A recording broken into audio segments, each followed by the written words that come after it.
Salute करता हूं मैं उड़ीसा को। क्या दिया है उड़ीसा ने इस देश को, क्या है उड़ीसा, इस वीडियो में बहुत डिटेल में रिसर्च करके बताई है। हर एक बात ध्यान से देखना, और अगर आप सच्चे, मैं कह रहा हूं उड़िया ही नहीं भारतीय भी हो ना, तो उसको जरूर लोगों तक पहुंचाना, क्योंकि मैं कहता हूं उड़ीसा सबसे ज्यादा अंडररेटेड स्टेट है भारत का। इसकी हिस्ट्री ले लो, प्रेजेंट ले लो या फ्यूचर ले लो, इतना पोटेंशियल भरा हुआ है ना उड़ीसा में कि अगर समझ में आ जाए तो ना देश का कोई इंसान, ना कभी उड़िया अपने आप को एक गरीब राज्य समझेगा, कोई हिम्मत भी नहीं करेगा।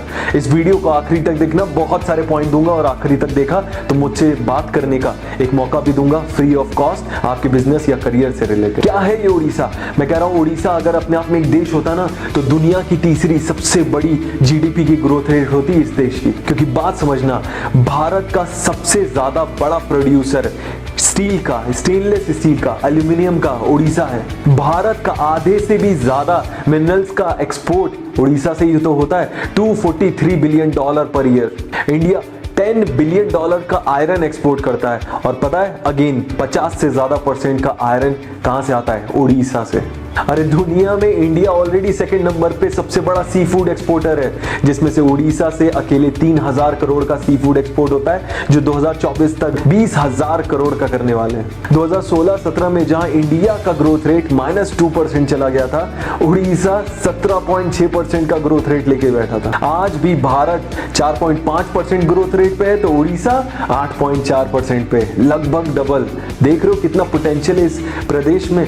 मैं चाहता हूं कि यहाँ के जो लोग हैं, खासकर उड़ीसा, उन लोगों को समझ में आए कि कितना पोटेंशियल है, वो क्या कर सकते हैं, और पूरा देश भी इनको अंडरएस्टिमेट ना करे। इसीलिए इस प्रदेश वालों की मदद करने के लिए इसकी जो राजधानी है भुवनेश्वर में आ रहा हूं 2 फरवरी को, और बहुत सारी ऐसी इंफॉर्मेशन की जब हम रिसर्च कर रहे थे कि क्या हम बेहतर मदद कर सकते हैं, तब ये जब इंफॉर्मेशन आई सामने, मैंने कहा यार इस पे तो वीडियो बनता है। पूरे देश को पता होना चाहिए कि उड़ीसा ने दिया क्या है इस देश को। ये हर एक उड़िया की ही नहीं, हर एक देशवासी की भी जिम्मेदारी बनती है कि इस प्रदेश का पोटेंशियल समझे, और कभी इसको गरीब समझने की हिम्मत तक ना करे। इसकी हिस्ट्री उठा के देख लो, प्रेजेंट देख लो, और चाहे फ्यूचर क्यों ना देख लो, इतना पोटेंशियल है इस राज्य में। आप देखोगे आप भी दंग रह जाओगे मेरी तरह। इनफैक्ट वर्ल्ड बैंक ने तो इसको सबसे बेस्ट जगह स्टार्टअप करने के लिए बोली है भुवनेश्वर में। परेशानियां और दिक्कतें कम नहीं रही उड़ीसा में, आप समझना। इस वीडियो को एटलीस्ट इंस्पिरेशन की तरह यूज करना, जो इंफॉर्मेशन मैं देने वाला हूं। 1900 सदी से 1900 से आज तक अगर बात करें तो 118 से ज्यादा साइक्लोन आ चुके हैं उड़ीसा में। एक साइक्लोन काफी होता है किसी प्रदेश को बर्बाद तबाह करने के लिए। 2013 में तो मोस्ट बैकवर्ड का टाइटल तक दे दिया गया था। यही नहीं, उड़ीसा का एक भी डिस्ट्रिक्ट टॉप 100 डेवलप्ड डिस्ट्रिक्ट में नहीं आता था। बट इतने सारे चैलेंजेस के बाद भी आज कितनी तेजी से ग्रो कर रहा है, इसको देख लो। इन्वेस्टर्स भी अट्रैक्ट हो रहे हैं, टीसीएस, इंफोसिस, विप्रो सब आ चुकी हैं उड़ीसा में। यही नहीं, जियो ने ये तक बोला है कि सबसे ज्यादा भारत में जो डेटा का यूजेज है वो उड़ीसा में। मतलब समझ रहे हो डेटा क्यों यूज हो रहा है? ऑफ कोर्स लोग सीखना चाहते हैं, आगे बढ़ना चाहते हैं, भूखे बैठे हैं। इसीलिए मैंने डिसाइड किया कि यार अब नेक्स्ट डेस्टिनेशन एक्सपेंशन की हमारी भी उड़ीसा होगी। उड़ीसा हमेशा से भरा पड़ा था मिनरल से, और ये बात पता चल गई थी हिटलर को, और हिटलर ने अपने जो पीक में था जब, तब भेज भी दिए थे जहाज उड़ीसा को कैप्चर करने के लिए। सोचो इतना पावरफुल था। ऑफ कोर्स हिटलर हार गया, और इसकी वजह से जहाज तो आधे रास्ते ही आ पाए थे, लेकिन इतना पोटेंशियल था उड़ीसा में, ये पूरी दुनिया को पता था। एक और इंटरेस्टिंग फैक्ट बताता हूं जो शायद बहुत सारे लोगों को नहीं पता होगा। अलेक्जेंडर द ग्रेट नाम तो सुना ही होगा, सिकंदर महान यहां भारत में बोलते थे। चंद्रगुप्त मौर्य ने इंडिया में घुसने तक नहीं दिया था उसको।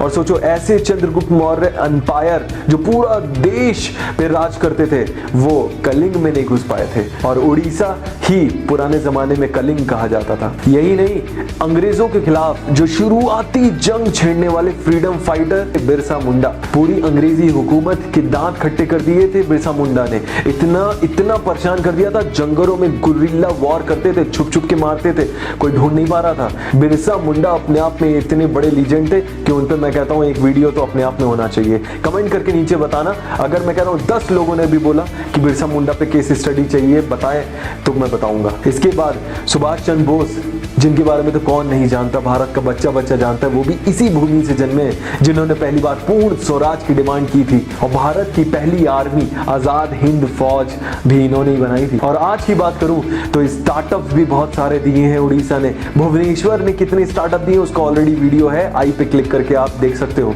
साथ ही साथ एंटरटेनर्स भी इतने सारे दिए, जैसे कि सोनम मोहपात्रा, वो गाना सुना ना अंबर सरिया, वो भी इन्होंने ही गाया है। फेमस कॉमेडियन बिस्वा कल्याण रथ और टीवीएफ के राइटर विश्वपति सरकार, ये सारे के सारे उड़ीसा से हैं। आप समझ रहे हो कितना पोटेंशियल है इस प्रदेश में, और आप और हम जानते ही नहीं थे आज तक।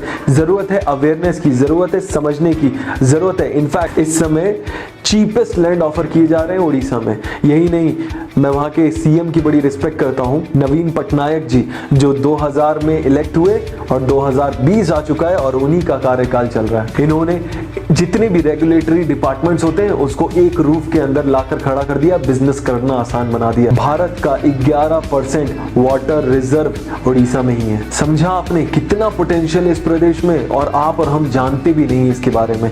समझो और शेयर करो, बांटने से बुद्धि बढ़ती है। इसको ज्यादा से ज्यादा अपने जैसे लोगों तक पहुंचाओ। हर एक भारतीय को, सिर्फ उड़िया को नहीं, भारतीय को मैं बोल रहा हूं, गर्व होना चाहिए, उड़ीसा हमारे देश का हिस्सा है। इस वीडियो के स्टार्टिंग में मैंने प्रॉमिस किया था ना, प्रॉमिस अपने हमेशा निभाता हूं कि लास्ट में आपको एक मौका मिलेगा मुझसे 1 to 1 बात करने का। ये रहा क्वेश्चन, इस क्वेश्चन का आंसर नीचे लिखिए। अगर आंसर आपका सिलेक्ट होता है, पसंद आता है, सबसे अच्छा होता है, तो आपको मिलेगा मुझसे 1 to 1 बात करने का मौका। बिजनेस और करियर से रिलेटेड बात करेंगे। आपके हर एक कमेंट को मैं बहुत ध्यान से पढ़ने वाला हूं, इसलिए कमेंट जरूर करना। रोज 9:30 बजे वीडियो आ रहे हैं। अगर सब्सक्राइब नहीं किया है, बेल नोटिफिकेशन हिट नहीं किया है तो मिस कर दोगे। हमें सब्सक्राइब करके हमें मोटिवेट करने के लिए थैंक यू सो मच।